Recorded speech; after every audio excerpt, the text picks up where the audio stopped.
नमस्कार मित्रांनो, स्वागत तुमचं। तुम्हाला सगळ्यांना माहिती आहे की आपल्याकडे आता मुख्यमंत्री पदावरून खलबतं सुरू आहेत। अशातच काल महाराष्ट्राचे मुख्यमंत्री एकनाथ शिंदे यांनी एक पत्रकार परिषद घेतली आणि त्यांनी पत्रकार परिषदेमध्ये असं सांगितलं की मी हा मुख्यमंत्री पदाच्या रेसमध्ये नाही आहे, जो वरिष्ठ निर्णय घेतील तो निर्णय मला मान्य आहे। म्हणजे याचा अर्थ असा होतो की भारतीय जनता पार्टी कुठल्याच किंमतवरती एकनाथ शिंदे यांना किंवा शिवसेनेला मुख्यमंत्री पद द्यायला तयार नाही आहे।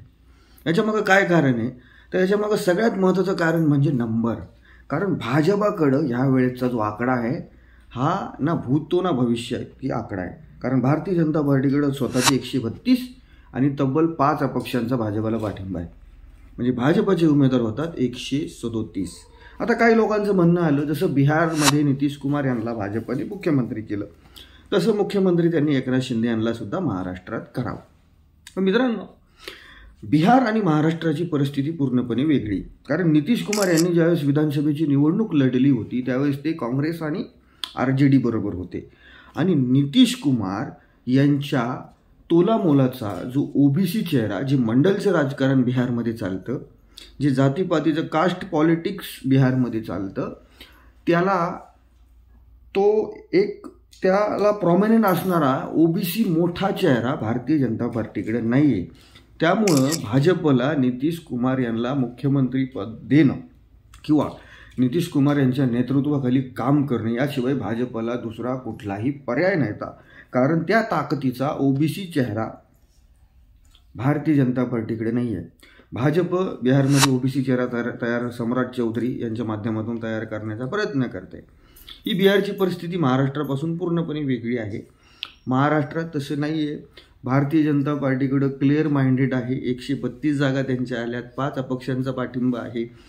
एकनाथ शिंदे यांची जरी 57 असली तरी भाजपला आता तरी ह्या 57 जणांची गरज भासत नाही आहे। त्यामुळं भारतीय जनता पार्टीने पहिल्यापासून महाराष्ट्रामध्ये जे सरकार बनणार आहे त्यामध्ये डॉमिनेट करायला ठरवलं आहे। आता भाजपचं मुख्यमंत्री कोण होतोय? देवेंद्र फडणवीस यांना भाजप संधी देते का? आता शक्यता तर तीच वाटते। पण एखाद्या वेळेस समजा भाजपने मराठा मुख्यमंत्री करायचा ठरवला तर कोणाचा नंबर लागतोय? विनोद तावडेंचा नंबर लागतोय का राधाकृष्ण विखे पाटील यांच्या नावाची सुद्धा भाजपच्या गोटामध्ये चर्चा आहे।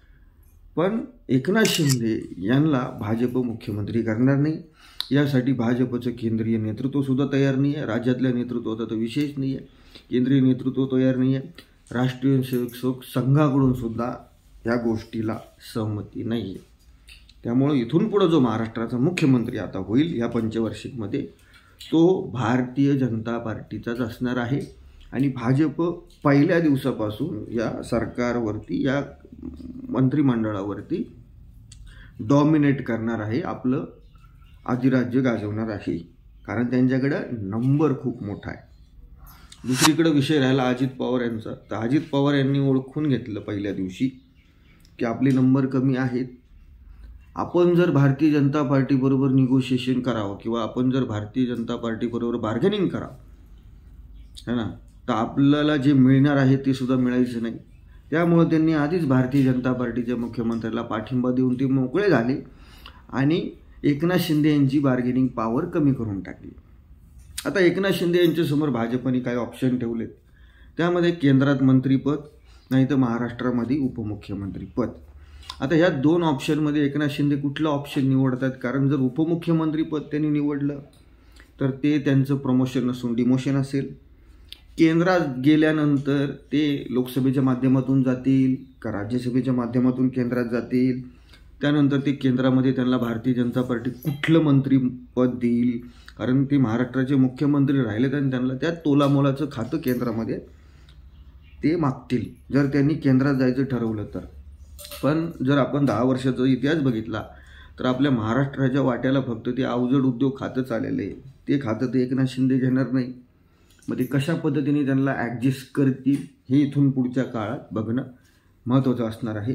पण या 2-3 दिवसाच्या घडामोडीपासून हे मात्र स्पष्ट आहे की महाराष्ट्राचा मुख्यमंत्री हा भारतीय जनता पार्टीचाच असेल।